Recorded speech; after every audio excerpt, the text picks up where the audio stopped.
What is this we're saying? Football fans, explain this. What is the meaning of this? In fact, South Africans, explain this. Why are you sending death threats to Stanley Nwabali over a football game? Why, for God's sake, South Africans, why? Why do you guys always choose the wrong path?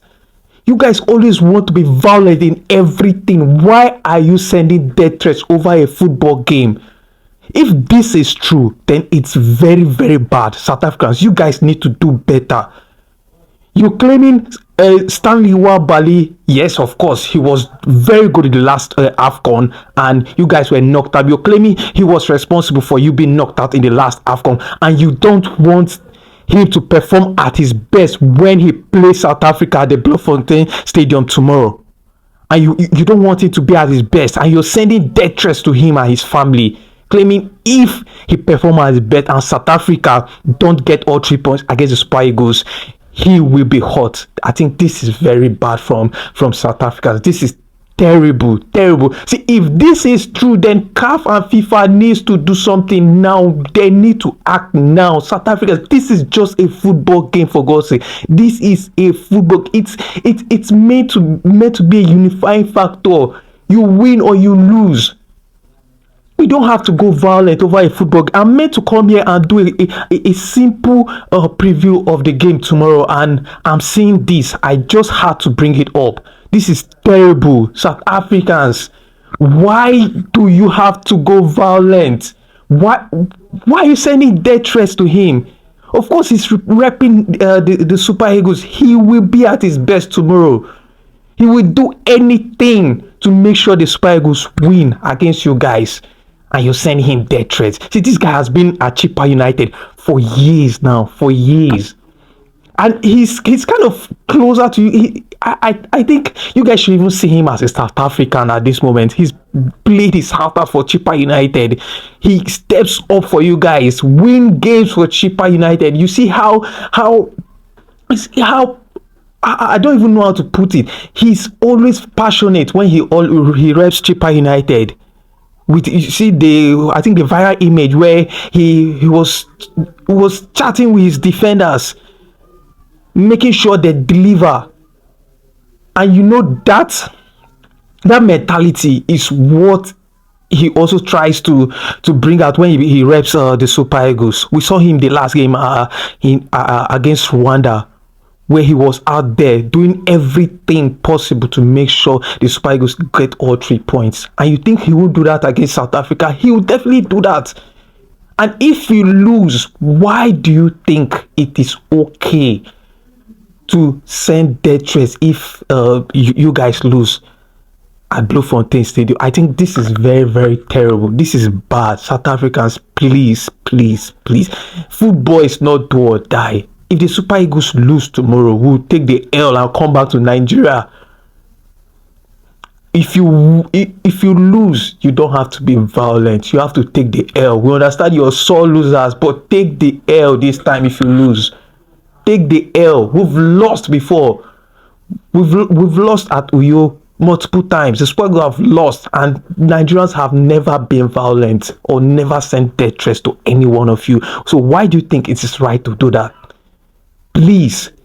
Anyways, let's move on to the preview of the game, which I was meant to do before I saw that the images and the threats going around about Stanley Nwabali. Let's quickly talk about the game. Nigeria and South Africa have met 13 times in competitive games, and Super Eagles have won 7 times, while South Africa have won just 1, and they've both drawn 5 times. I don't even see this as rivalry. The Super Eagles always come out victorious, and if they're not getting a victory, then it's a draw. But this game promises to be a fierce encounter. Away from football, that rivalry between Nigeria and South Africa has always been there, and it has been called lately the Amapiano Derby. So it promises to be a very fierce game. Let's look at the style of play from both sides. We know Nigerian team has always been an attacking side, and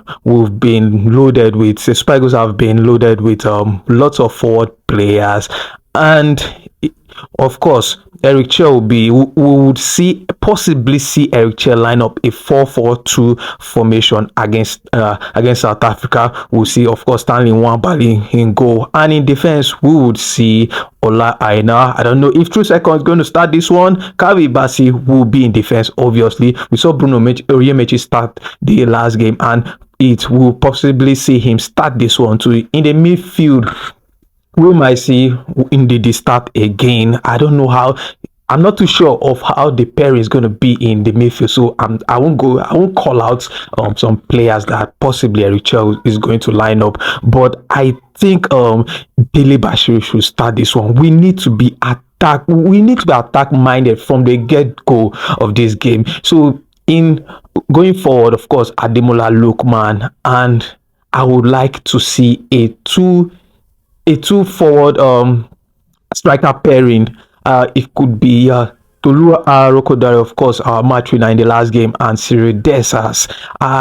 With Osimhen injured, then we should have a two-strike partnership between Arokodare and Cyril Dessers, and two different profile of strikers. This should help a lot. Let's move on to the South African side. Possibly we might see a 4-2-3-1 from the South African side. We know how defensive minded they are, and they're very compact defensively. So we might see a lineup comprising of Ingo Rowan Williams, Tabiso Moyane, Kulumani Damane, Bokazi, Modiba, Bata, Makwena, Oswina, Polisifo, Mbule, Nkota, and Laifosa. They might make one or two changes here and there. They've had a really, really good run in this World Cup qualifier. You need to give them that. They've been decent, and of course 16 points shows that they've been really decent. 6 points away from the Super Eagles, and they would want to get another point, and of course maybe 3 points from the Super Eagles. But it's not going to be easy. South Africa, good defensive setup, and they've had, to be honest, their defense is very stubborn. Of course, to the start of these qualifiers, they had one or two glitches to the start. They lost against Rwanda in one of their games, and Super Eagles, on the other hand, beat Rwanda home and away. So it shows you that this South African team is beatable. But one thing about the South African side, as they sit back and defend and stay compact, they are very, very good in counter attacks. They will run at you. They will sit back, but when they get the chance, they will make sure they score. That's what they're good at. They're good at counter-attacking play, and it will be interesting to see how Eric Chell Super Eagles counters this, because it's going to be very, very interesting to see. But hopefully the Super Eagles can get all 3 points. The game will be played at the Bloemfontein Stadium. A lot of critics and analysts have spoken out about this stadium, and we saw the game between Lesotho and South Africa at this same stadium. How terrible the pitch looks. It's disappointing to see the game being played at this pitch, but hopefully, against all odds, it's going to be the atmosphere. It's going to be hostile for the Super Eagles, but they're professionals. They play at the biggest stages in Europe. They need to do anything it takes to get all 3 points, and 3 points against the Bafana will be so good. And for the Super Eagles heading out of the international break and coming back in the next window, where there'll be 2 games left, and if they grab all 6 points in the next international window, then possibly South Africa draw points, and of course the FIFA punishment on the way for violating one of the rules, feeding an ineligible player. So hopefully 3 points in the bag for the Super Eagles. I beg South Africans, I beg, please stop the death threats against on Stanley Nwabali. Stop it. This is football. After all this, after the rivalry, after the bans, we want Africa. Stop this. So guys, my prediction for this game, I think it's going to be a 1-0 win for the Super Eagles of Nigeria. But I'd like to see your predictions. Drop them in the comment section. And of course, if you're new to the channel, don't forget to like and subscribe. I'll be here to drop my reaction after the game. So guys, see you in the next one. Cheers. I went and did Thanksgiving in church. Hear me and hear me well.